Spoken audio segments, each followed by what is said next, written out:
il me semble qu'on est arrivé à la troisième ligne, avant la fin de la page, Chaf Bet Amud Bet. Vous voyez? Troisième ligne avant la fin de la page, il y a le mot qui commence à sourd. Ah ouais?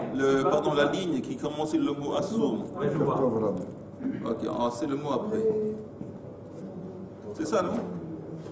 Il me semble. Ibaya. Vous voulez que je fasse une chazara mais à Mishnah? Ouais, si vous voulez. Oui. On va recommencer la Mishnah. Yehuda. Recommencer par la Mishnah aussi. Ok. On recommence par la Mishnah, très vite. On reprend, chazara. Afu amar shlosha dvarim lakel. Mechabdin beit amitot. Rabban Gamliel a dit qu'il y a en fin de compte trois choses. On avait vu trois choses auparavant qu'il était mahmir comme Beit Shammai. Et ici on voit trois choses qu'il est meikel. Et c'est quoi les trois choses en Yom Tov qu'il est meikel? Afu amar shlosha dvarim lakel. Mechabdin beit amitot. On nettoie la salle où se trouvent les lits. Donc ça veut dire la salle à manger. Menichim et al-mugmar b'Yom Tov. On brûle l'encens pendant Yom Tov. Et on a le droit de cuire un veau qui s'appelle Gdim et Kulas, les nuits de Psachim. Et vis-à-vis de ces trois choses, Chachamim Osrim. Juste j'explique la Mishnah et puis après on saute, on retourne où on s'est arrêté avant. Juste pour répéter, les trois choses que Rabban Gamliel permettait. Tout ça c'est une chazara, il permettait de nettoyer, de balayer la salle à manger. Ma'abaya. On avait dit qu'avant, le sol consistait souvent de la terre battue. Il n'y avait pas du carrelage. Dans la terre battue, il y avait quelquefois des petits trous. C'est pas toujours lisse. À force de balayer, il y a un risque que tu vas remplir les trous qui se trouvent dans le sol. Et quand tu remplis les trous dans le sol, ça s'appelle bonner, construire. Néanmoins, il permettait. Et deuxième chose, il permettait de brûler de l'encens à Yom Tov. On verra quel est le problème. Troisième chose, c'est quoi Gdim et Kulas? Que le Korban Pesach à l'époque, comment on le préparait? On prenait le keves, le mouton ou le gdi, et on sortait les entrailles, on sortait les intestins. Et on le mettait sur sa tête pendant qu'il était en train de brûler sur le feu. Ensuite, on coupait les jambes et on mettait deux jambes dans sa bouche et deux jambes derrière. Et ça, c'était la forme qu'il avait pendant qu'on était en train de rôtir le Korban Pesach. Mekoulas, ça veut dire, Rachid dit armé, comme un soldat armé. Il a à côté de lui, il a une épée, il a son casque. C'est un petit peu l'idée là. Mais de toute façon, pourquoi Chachamim ils interdisent? Alors, on a expliqué pourquoi ils interdiraient avec balayer le sol. Quel est le problème avec Menichim et Amugma, d'allumer de l'encens? Il dit parce que Yom Tov, quand c'est permis de faire un acte Ochel Nefesh pour la préparation de la nourriture, c'est seulement Hu levado yaseh lachem, c'est écrit dans la Torah, ça c'est permis de faire pour vous, mais ça doit être quelque chose qui est chavé l'école Nefesh. Pour un but, pour un besoin qui est partagé par l'ensemble. C'est un truc, tout le monde a besoin de ça. Donc c'est permis, par exemple, tout le monde a besoin de frire ou de cuisiner ou quoi que ce soit, c'est permis. Ouais. Mais brûler de l'encens, apparemment, c'était pas... Voilà, c'est un besoin comme ça, un peu luxueux. Un plaisir qui n'était pas une nécessité pour l'ensemble du peuple. Et donc Chachamim dit ça, c'est pas un permis pendant Yom Tov. Et troisième chose, le problème avec le Gdim et Kulas, parce qu'il disait, ça donne l'impression que c'est un Korban Pesach.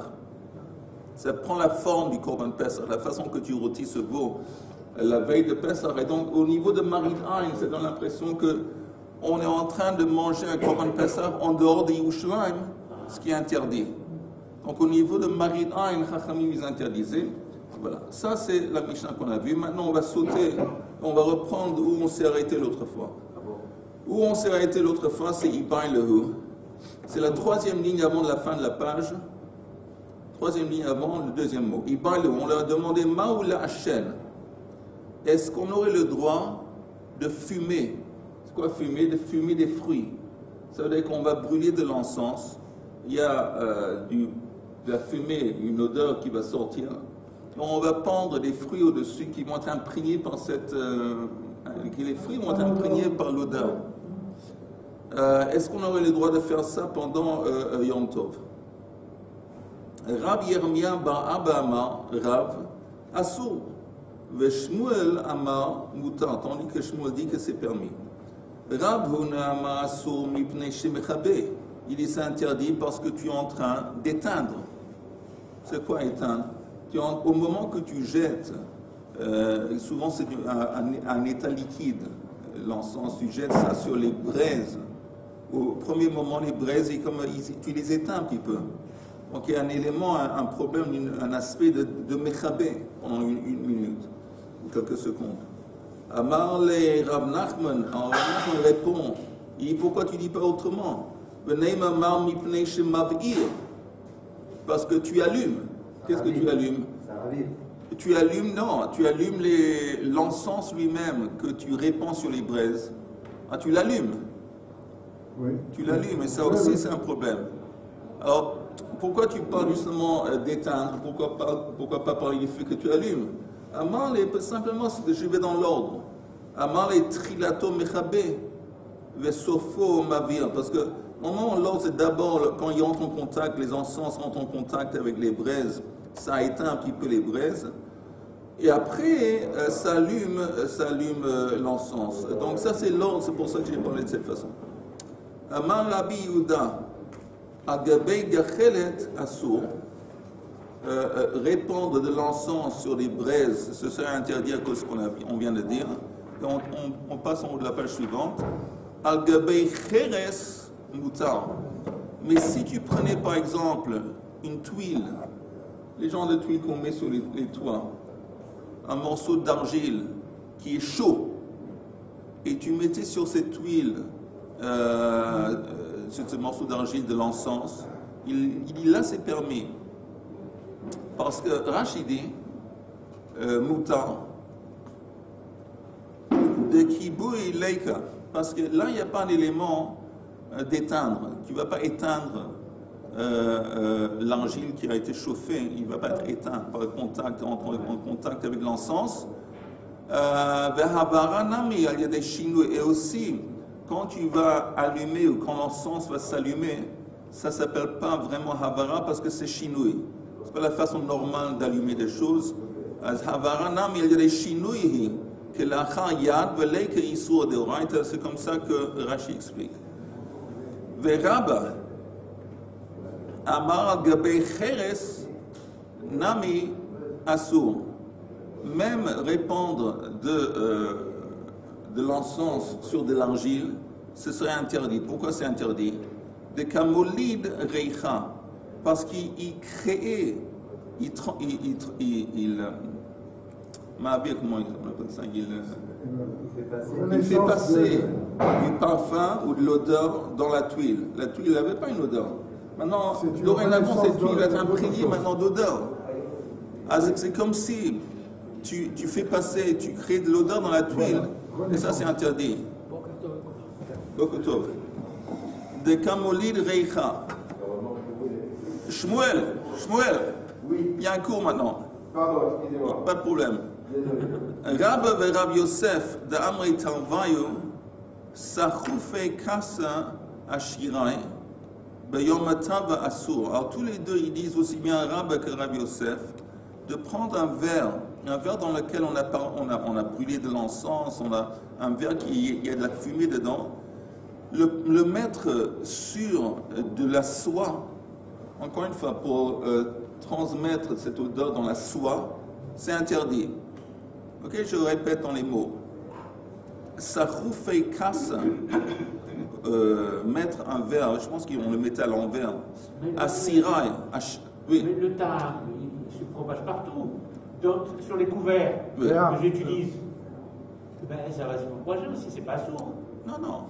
Mais tu es d'accord avec moi que s'il y a une odeur, un parfum qui se trouve dans la pièce, ok. Mais ça ne veut pas dire que mon manteau, mes habits, mes fruits vont être imprégnés par le truc. Tu les sors dehors, il n'y a pas, ils ne sont pas imprégnés.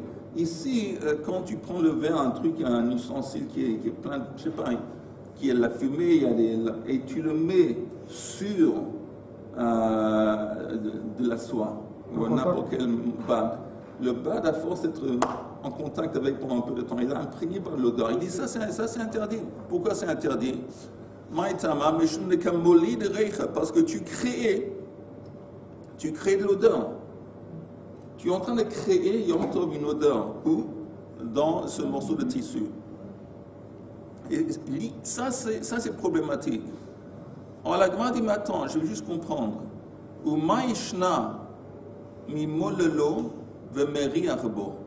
Quelle est la différence entre le cas qui est permis, où tu prends une plante, tu prends, je ne sais pas, une brindille, des feuilles, de quelque chose qui, oui, ça peut être des épices, quelque chose qui sent bon, et tu as le droit de les écraser entre tes doigts pour dégager l'odeur.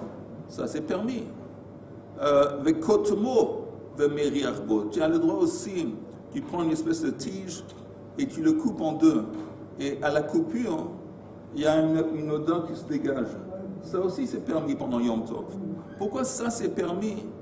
Et cette idée de transmettre de l'odeur dans un fruit ou dans un cli, pourquoi ça, c'est interdit? Alors la Gemara dit ici, il y a une différence. Hatam, là-bas, Reicha miha ita. Dans le cas des plantes ou des feuilles, l'odeur, elle est déjà là. Tu n'es pas en train de créer une odeur. Elle est là. Tu es simplement en train de l'éhosif. Tu ajoutes à l'odeur. Comment on dit increase? Oui, tu ajoutes. Quand tu commences avec tes doigts de faire comme ça, ou quand tu coupes, tu augmentes.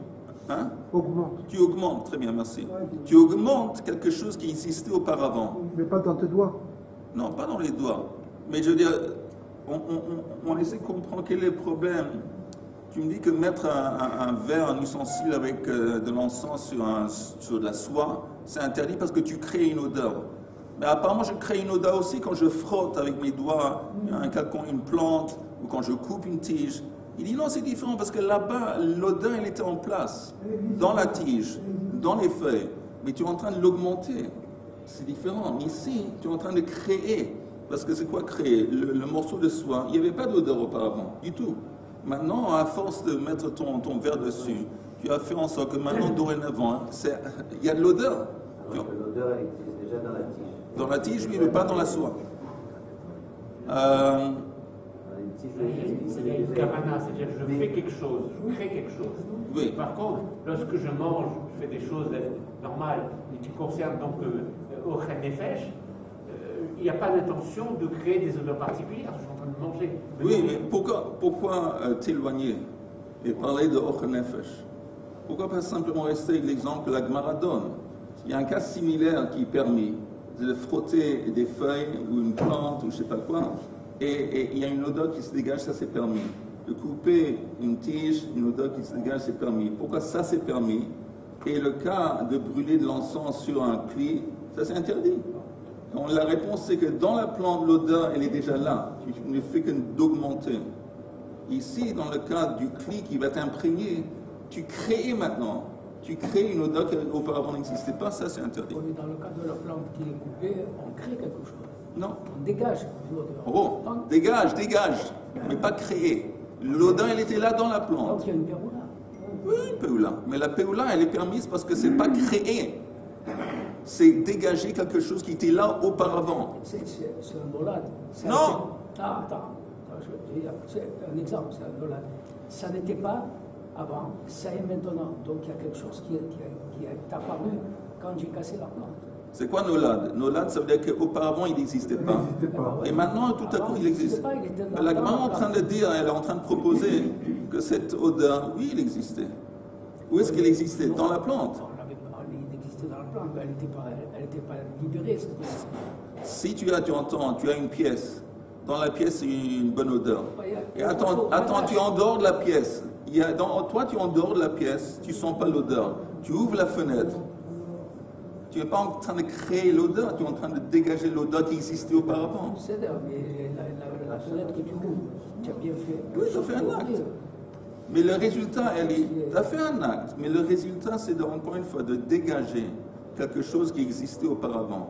dans la pièce, il y avait qui était plein, tu ouvres la fenêtre. Alors, l'odeur, le parfum, il était là, maintenant il sort. Ici, tu es en train de créer. Parce que dans la soie, dans ce morceau de soie, ou dans cet habit, ou je ne sais pas quoi, dans le fruit, il n'y a pas d'odeur, du tout. Et tu es en train maintenant de créer dans le truc, il est imprégné par l'odeur, c'est différent. C'est ce que la demande. Rav Amar. Au niveau du Shabbat. Pardon? Au niveau du Shabbat, prendre les plantes, dévorer les samim, ou les samim, et les mitzvahs comme ça, d'éviter de sentir et de faire ses devoirs. Prendre la sortie de la synagogue. Maintenant, est-ce qu'on a le droit de frotter la pile? On a le droit de frotter ou de casser? On ne peut pas Shabbat. On peut pas. Faire attention de ne pas. Mais c'est normal. On sent, mais on ne casse pas. On passe la main. Il y en a qui font comme ça, on ne peut pas faire ça Shabbat. On passe la main sur. Mais je pense que couper une tige, une tige, je ne vois pas s'il y a un problème de Shabbat. Non, non. La tige, la couper, je ne pense pas qu'il y a un problème. Alors, on passe la main, comme ça. Quel est le problème? La tige, elle est déjà tellement sous tige, un petit truc. Quel est le problème de faire comme ça? Je pense Je pas. crois, on passe la main sur des plantes comme ça.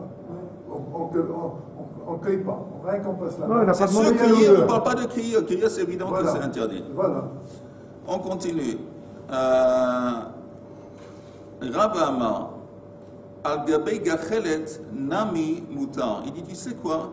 Laisse tomber l'argile que tu avais dit que ce serait permis de transmettre de l'odeur dans un morceau d'argile. Même sur les braises, ce serait mutar. Pourquoi? Midi de Hava à Bisra à Gumre. De la même façon que ce serait permis, Bisra, de rôtir ou de cuire de la viande, Gumre, c'est des braises. On a le droit, Yom Tov. Yom Tov, on a le droit de mettre de la viande sur les braises et de faire, comment dire, à la hache. Tout le monde est d'accord qu'on a le droit. Et là-bas, c'est le même truc qui se déroule. C'est de quoi? Quand il y a du jus qui sort de la viande et puis qui tombe sur les braises et puis qui éteint un petit peu les braises, tu es en train de brûler aussi, d'allumer la viande, tu es en train de... Les mêmes actes que tu dis sont problématiques. On voit bien que c'est permis dans le cas de faire à la hache. Le Yom Tov, on a le droit de faire à la hache et de cuire de la viande. Darash Rav Gavia mi Beikatil. Il y a un certain Rav Gavia d'un endroit qui s'appelle Beikatil. Il a enseigné cet enseignement à Pitre de Vei Reish Galuta, à l'entrée de la maison du Reish Galuta, Ketura Share. C'est permis de faire Ketura. C'est quoi cette histoire de Ketura? I Ketura Biyade. Apparemment, Ketura, Rashi nous dit, on peut regarder le Rashi si vous voulez. Regardez le Rashi qui dit I Ketura Biyade. Vous voyez? Le titre du Rashi qui dit I Ketura Biyade. Sheosin le batei shokaim ou le batei yadayim shel chalukei anashim. C'est un acte qu'on faisait aux habits des femmes. Comment on appelle ça à la fin de l'habit ici? Comment on appelle ça, ce truc? Hurler. Donc à la fin, ils ont sous les genoux l'extrémité de l'habit, ou ici. Alors ils faisaient comme ça les cremettes, ils faisaient ils faisaient quelque chose pour faire en sorte que le tissu, il était comme ça, il avait des... Repliés, il faisait des plis. Oh! Il faisait des plis. Alors ça apparemment, ça pourrait être ketura, de faire un pli. Je continue dans le Rashi. J'ai aussi le bataille choquant, le bataille yadam, shel chalukei anashim, chez mekamtin otan, al etz chala, qui prenait un morceau de bois qui était lisse, il faisait un truc. O al agudan shel kashim, vekorin op frunziar, maase umanhua, ve'asur, ve'asir ve'ketura leshon kesha. Il dit parce que ça c'est interdit, parce que ça s'appelle un acte, disons, maase oman. C'est un acte artisanal, un acte professionnel qu'on n'a pas le droit de faire ni pendant Yom Tov, ni pendant Shabbat. Alors si c'est ça que Torah, ben c'est évident que c'est interdit. Et toi tu me dis que c'est permis. Amar et Ameima, Maï Ketura, I Ketura Beyade, le truc qu'on fait avec les mains pour faire des cris, des plis dans les habits. Maase Omanhu, ça devait être interdit. Vei la chaîne, mais Ketura, c'est lié avec le mot Ketoret. C'est pour brûler des fruits. Assour. De Ha Kamechabe, parce qu'on avait dit avant, dans l'acte de fumer, de mettre des fruits, tu vas encore les voir, tu vas avoir du jus, du fruit qui va tomber sur les braises, tu vas éteindre, tu vas allumer, tout ça c'est interdit. Amar le Rabashi leolam le Hashen.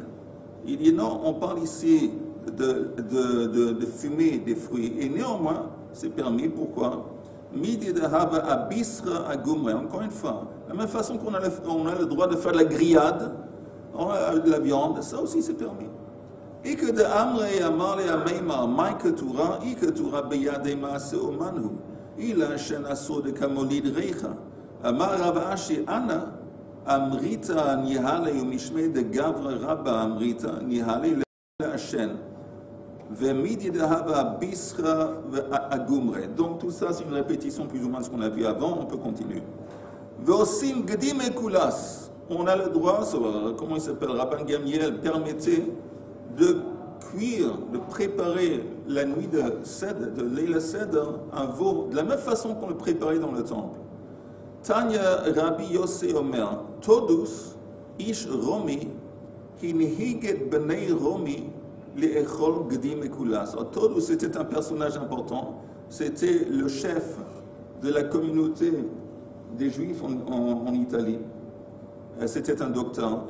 Ish Romi, c'était un homme qui venait de Rome, et c'était en tant que chef de la communauté, il a enseigné sa communauté, qui leur a permis que la coutume était en Italie de préparer le veau, le seder, comme on le faisait, exactement comme on le faisait dans le temple, dans la même forme. À Jérusalem, plutôt. Non, ils étaient à Rome. Ouais, mais je veux dire, pas dans le temple, en tout cas. Non, non. Ah oui, à Yerushalayim, je m'excuse. Il précise Yehuda à Yerushalayim parce que le Korban Pesach, on pouvait le manger où? Seulement à l'intérieur des murailles de Yerushalayim. Et ça se préparait, on cuisinait ça normalement. On le cuisinait à Yerushalayim. Bien sûr, la shrita se déroulait dans le temple et la préparation était dans Yerushalayim. De toute façon, c'est ce qui faisait la coutume en Italie, à cause de Todus.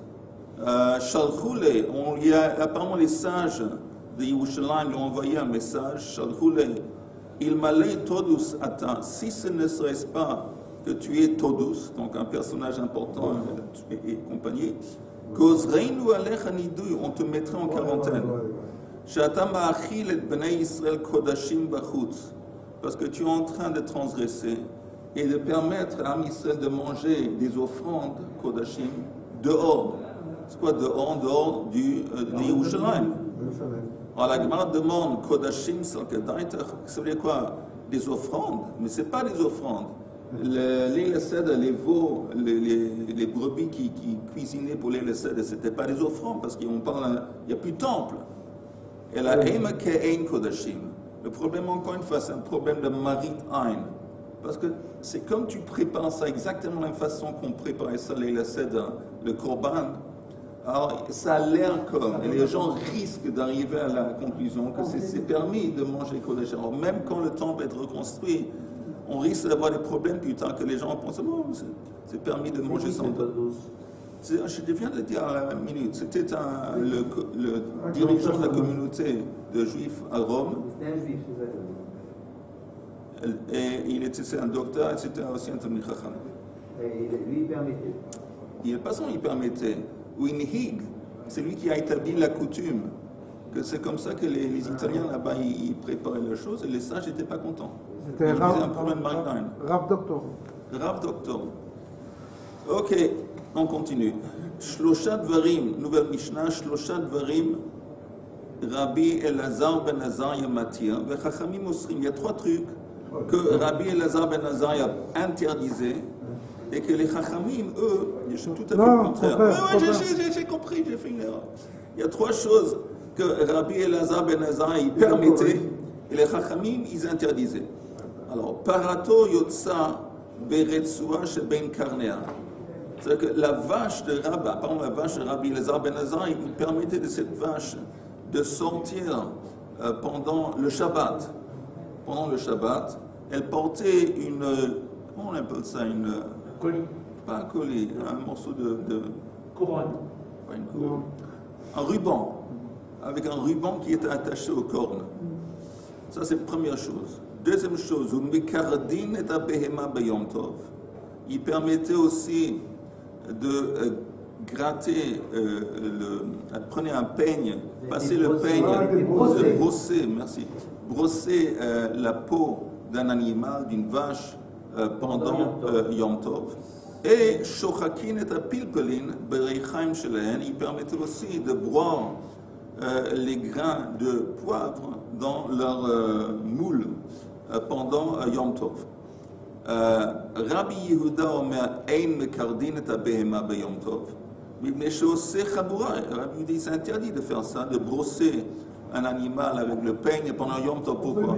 Parce que tu risques de le blesser, c'est interdit. Le peigne est en fer. Oui. Bien sûr, la question va être si c'est comme ça, pourquoi lui, Rabbi Elazar ben Azar, il permettait. Aval, Rabbi Yehuda fait une distinction. Aval mekard sefin. Tu as le droit de faire kirtsouf. Kirtsouf, c'est une brosse faite de bois au lieu de fer, et donc ça risque pas de ça risque pas de le blesser. Vechachamim omrim ein mekardin aflo mekard sefin. Chachamim, tu dis, tu peux faire ni ça, ni ça. Ok, maintenant on va voir un petit peu de quoi on parle. Alors la première réflexion de la Gemara sur la Mishnah, elle s'étonne. Il dit la vache de Rabbi Elazar ben Azariah, le Meimra, ça laisse entendre de Rabbi Elazar ben Azariah, il avait une vache.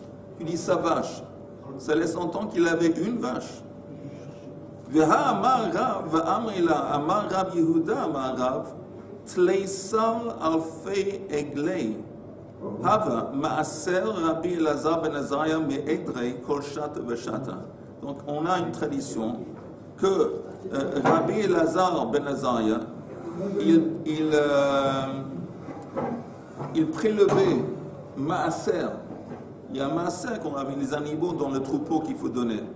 Le maaser qu'il donnait chaque année, c'était à peu près 13 000. Le maaser, c'était 13 000 veaux. Alors, si le maaser était 13 000 veaux, il avait un troupeau très considérable, 130. 130. Alors, ça veut dire quoi quand la Mishnah dit la vache de Rabbi Elazar ben Azariah? Il en avait beaucoup apparemment. Tana, voilà. L'Oshelo Haïta, c'était pas vraiment sa vache. Et la Shrinato, c'était la vache de sa voisine. Haïta. Umitor Shelo Micha. Et comme lui, il n'a pas protesté, quand il a vu que sa voisine, la vache de sa voisine sortait avec le ruban attaché au corps, comme il n'a pas protesté,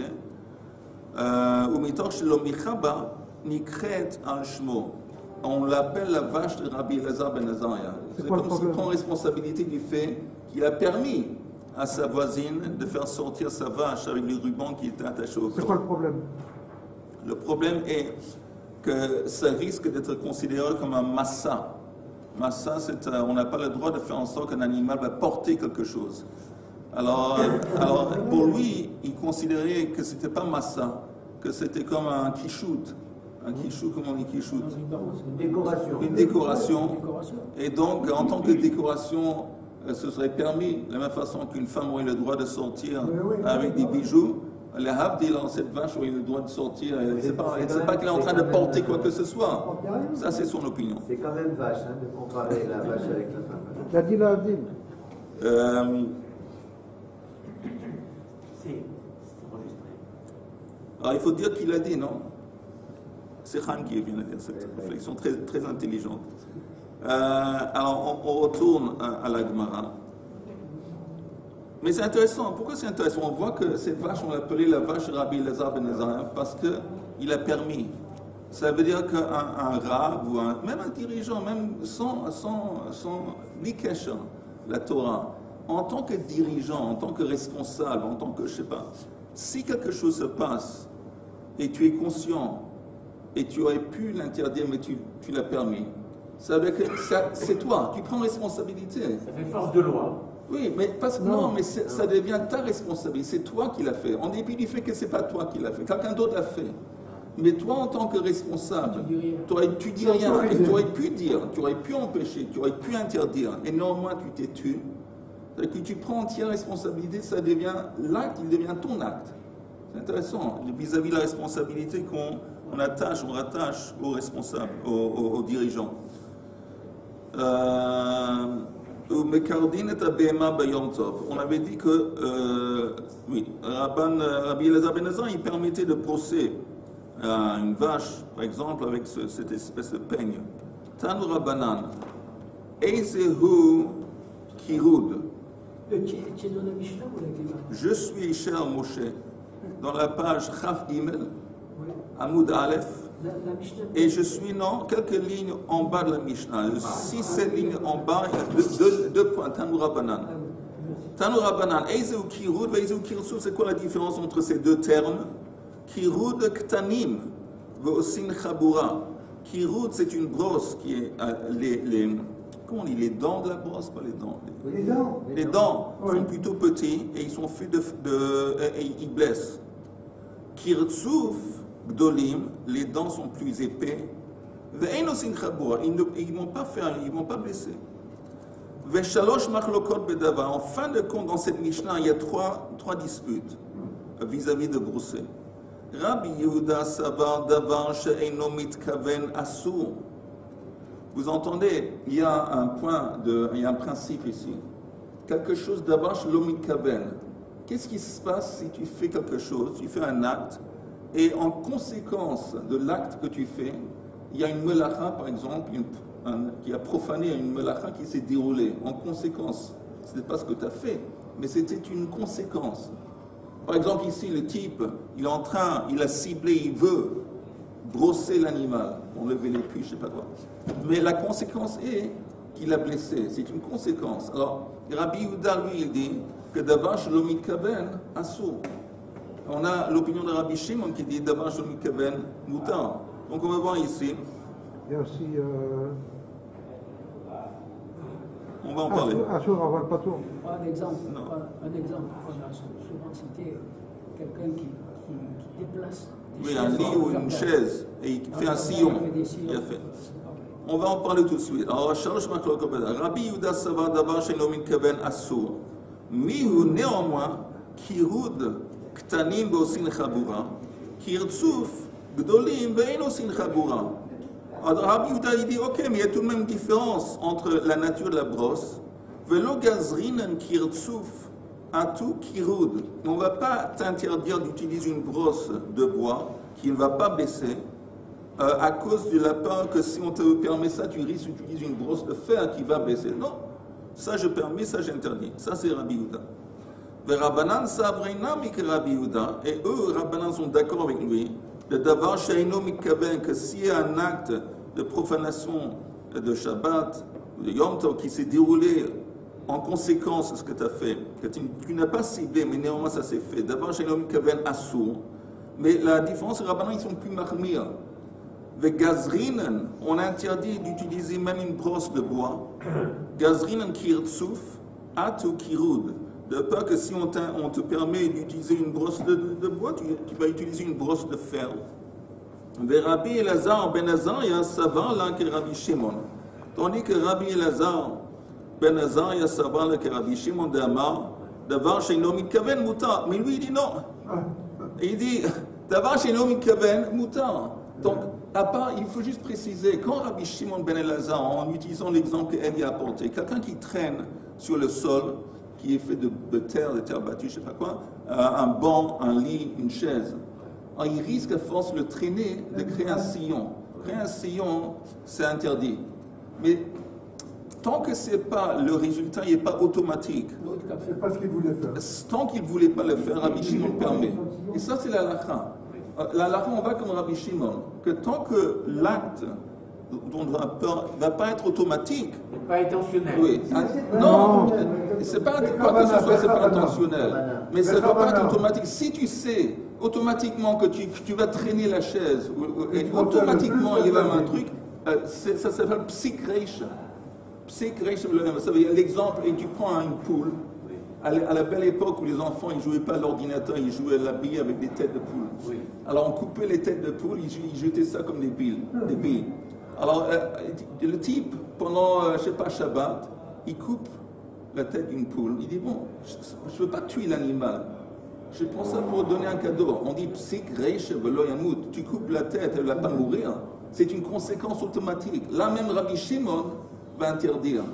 Parce que c'est une conséquence automatique. Mais tant que c'est simplement un risque, peut-être oui, peut-être non. Alors là, Rabbi Shimon, il permet.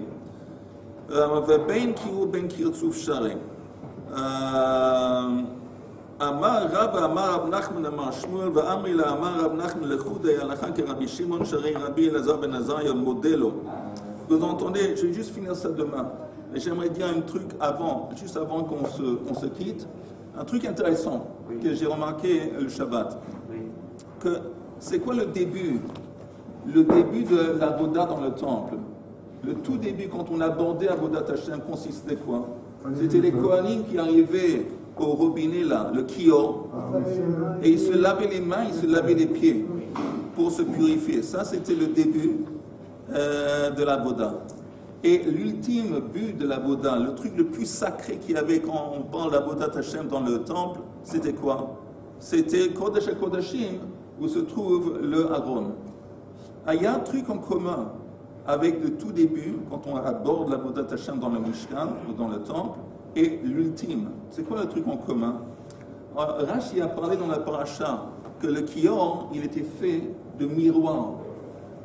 Et Rashi apporte un midrash qui dit que Moshe Rabbeinu n'a pas voulu accepter les miroirs qui ont été donnés par les femmes, parce que c'était des miroirs que les femmes utilisaient en Égypte pour les hommes après une journée de travail, ils étaient absolument à plat. Ils étaient fatigués, épuisés, et les femmes les aroused, comme on dit aroused, les excitaient en disant, ils regardaient tous les deux, le mari et la femme, dans le miroir, ils disaient, qui est plus beau, moi ou toi? Et bref, ils commençaient à s'exciter, et ils avaient des relations ensemble. Et en attendant, ils apportaient des enfants. Et cet acte de Misrou Nefesh pour apporter des enfants, en dépit du fait que ça passait à travers un truc... qui est caché, mais l'envie sexuelle, tout ça, ça a été utilisé dans un but positif, dans un but d'Avodat Hashem. Et donc, Akadosh Baruch Hu dit à Moshe, non, au contraire, j'apprécie ça plus que tous les autres éléments, tu le mets. Et ça, c'est deuxième chose qu'on voit, l'ultime, à la fin, quand on parle du Aaron, on a les deux Kruvim, les deux anges. Les deux chérubins, un qui est masculin et l'autre qui est féminin. Et justement, quand Am Israël et Kadosh Baruch Hu étaient ensemble et tout allait bien, alors ils s'embrassaient. Et le Zohar dit que la Shrina ne va pas se reposer dans un endroit où ne se trouve pas la présence du masculin et du féminin. Le Zohar dit ça, que la Shrina ne se repose pas dans un endroit où on ne trouve pas ces deux forces qui sont censées le masculin, la force masculine et féminine. On voit à quel point, et c'est, je pense, plus ou moins unique dans le judaïsme, que nous, on regarde cette union entre un homme et une femme en tant que quelque chose qui a un potentiel d'être kadosh. Et on voit ça dans le début, le Kion, qui représente le début d'Avodat Hashem. On voit la fin. L'ultime truc d'Avodat Hashem, c'est en Kodesh HaKodashim, le Yom Kippour. Encore une fois, Zachar Nekeva.